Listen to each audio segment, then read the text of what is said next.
And if you remember, the first requirement is changing the name of the object itself. So there is no legal entity. Now it is called as a wheel. And the second requirement is within the legal entity object, the wheel ID. Rather than calling it as legal entity ID, you can see here, this is the place where it was legal entity ID. My customer wants to change it to wheel ID. Yes, we did that. And you can see now you are seeing the wheel ID. And the next thing is like, it is legal entity name. Earlier it was legal entity name here. And we changed it to wheel name, and you can see now you are seeing the wheel name. So those are the changes that the customer insisted, and we did that, guys. And if you talk about the rest of the configuration, if you go one by one, you can see here, let me talk about default pay group. Under your legal entity object itself, the default pay group, if you go to the default pay group, let me go to the data model, guys. I have to open the data model. Let me open the data model. Where is it?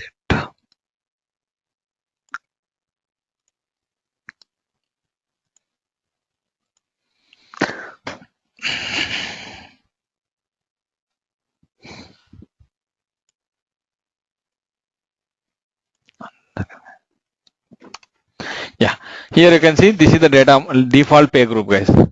So with again, this is under your, if you scroll up, this is again under your object called as a legal entity. If you have to scroll, you have to scroll up and up, guys.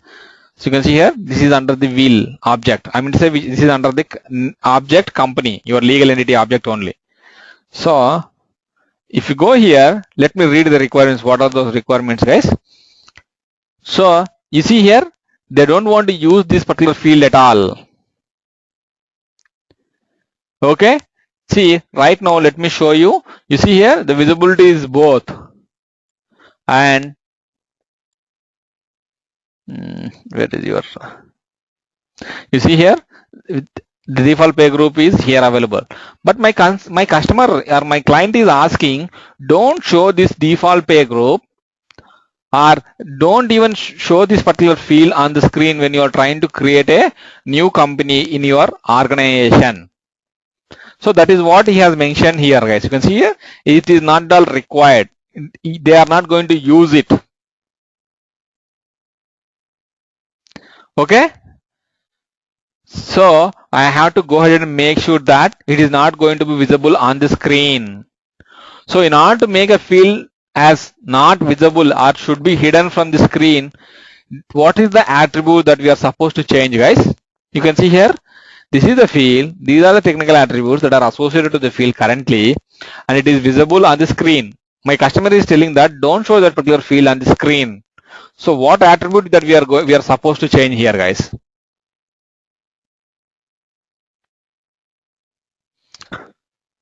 Instead of both and into none.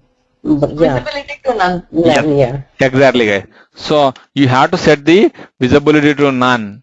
Then your field is completely hidden from the screen, guys. You cannot load the data, and the field is also not going to be visible on the screen.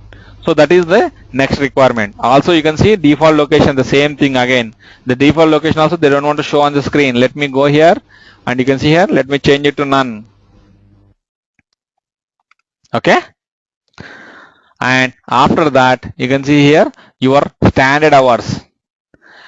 You can see here, they want to go with as an optional thing, standard hours.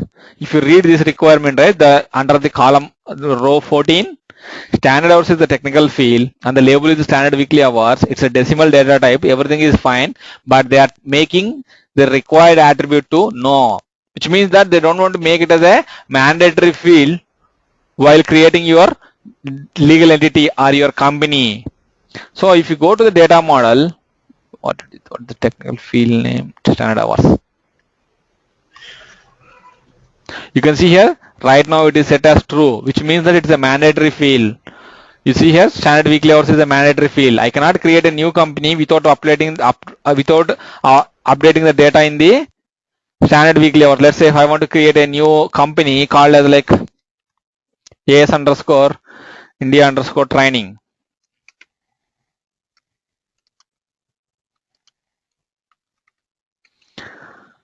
And the status is going to say it is active, and country is going to be like say India, and let me try to close INR. Let me save this thing without populating. You can see standard weekly hours is a required field. So if you go ahead and capture 40 hours, yes, then it will allow you to save the or create a new company here.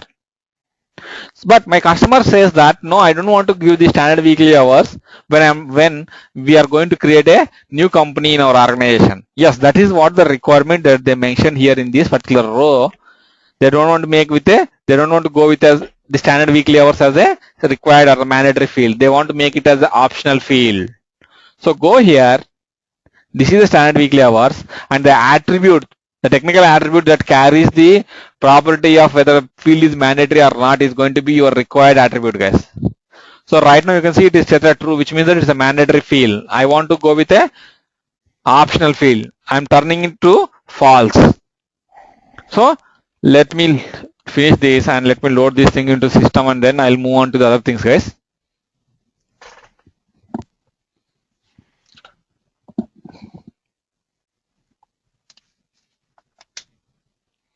Give me a second. It is taking some time to save to my desktop. Raghu, how do you compile that Excel template itself? Like, let's say legal entity, you have 10 fields. Is there any, we can download that? Okay, these 15 fields are associated to legal entity, something like that? No. Well, let me show you how you can do that. You cannot download them into a separate thing, or you can segregate them. But how you can do is, like, say, if you go here,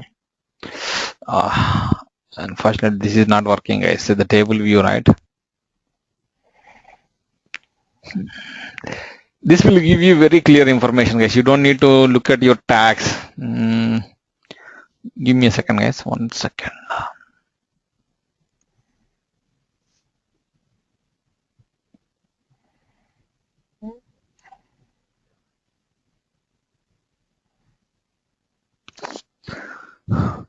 If you open this data model in XML pad on your machines, you see there is this option called as table view. And Ray, you remember, right, when we were working on the section data model? I think the very first portion will be in a spreadsheet format, a table form. So table view, yes. Exactly. You see all the fields, their properties in a table view. That is pretty simple to work on. Okay, I got it. Yeah. Okay. Yeah. Somehow this is not working, Ray, in my machine. Yeah. So, or otherwise you can see here, this is the easy navigation. So the very first column you can see, if you want to see what is this HRIS element, you just click on these things. You can see here, when I select this HRIS element, you can see here the name is wheel, which means that it is the object related to your company. And if you want to see what is there inside this thing, click on this plus symbol, and you see all these things are the different things available under your HRIS element. These are the different HRIS fields under your HRIS element, legal entity, or your company. You see here all these fields. It's easy navigation. It's one other way to navigate. Thank you. Yeah.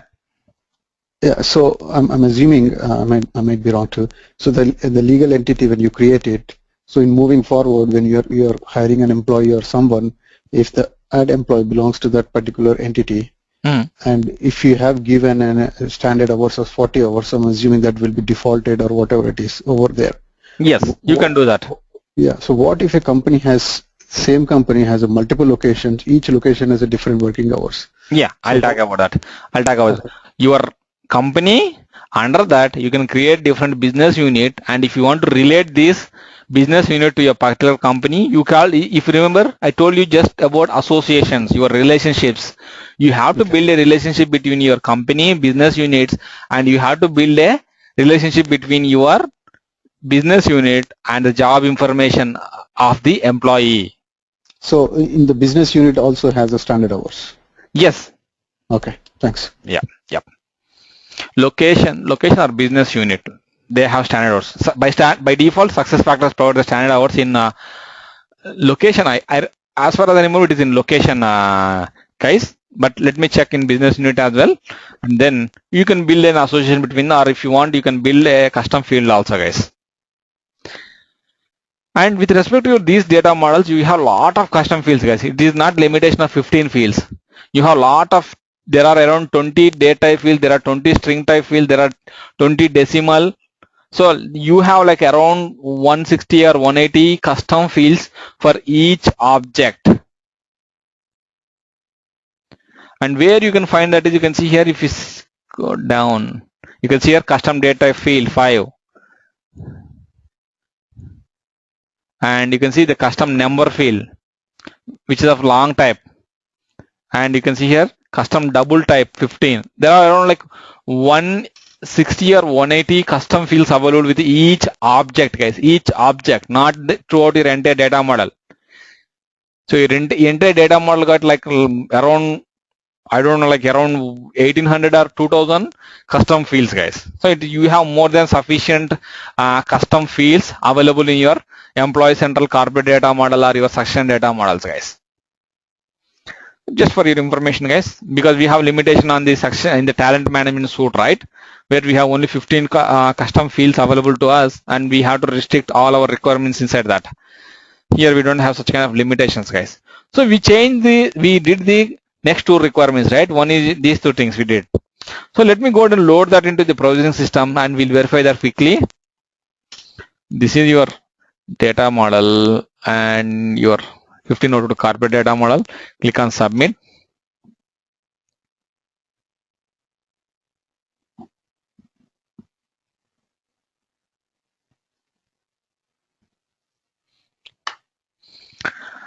Okay. Go to the instance, guys.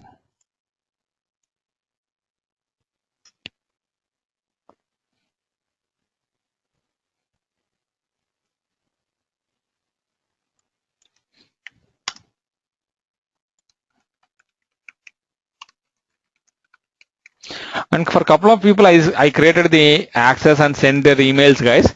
For rest of those things, I'm still creating their user credentials into the system, but I'll be sending out, guys. Very soon I will be sending out. For Raghu, I'm not able to log in with that credential. Oh, who is this? Yeah, Rashmi here. Yeah, okay. If you don't mind, can you drop an email, Rashmi? Yeah, I already sent. Okay, cool. I'll work on that, Rashmi. Okay, so we did changes to the legal entity, right? Let's go to the manage organization pay and job structures option, and we are working on the legal entity object. Go to legal entity, that is nothing but wheel. You see here, your standard weekly hours is no more a mandatory field. It's an optional field, and at the same time, they don't want to use the default location. You see, you don't see a leave default location now. So that is how you are going to configure your requirements, guys. Okay, and say if my customer says that I want to add here, they didn't request it for custom fields, guys. Let me see, is there any other object where they requested custom fields to be added? Yeah, here you can see there is a requirement on your division object. They want to go with the custom string 1 field as aggregate function. Okay, you can see here, this is what they are requesting, aggregate function. And you can see this is on the custom string 1 field. So how you are going to address this thing is like, again, you have to go to your data model.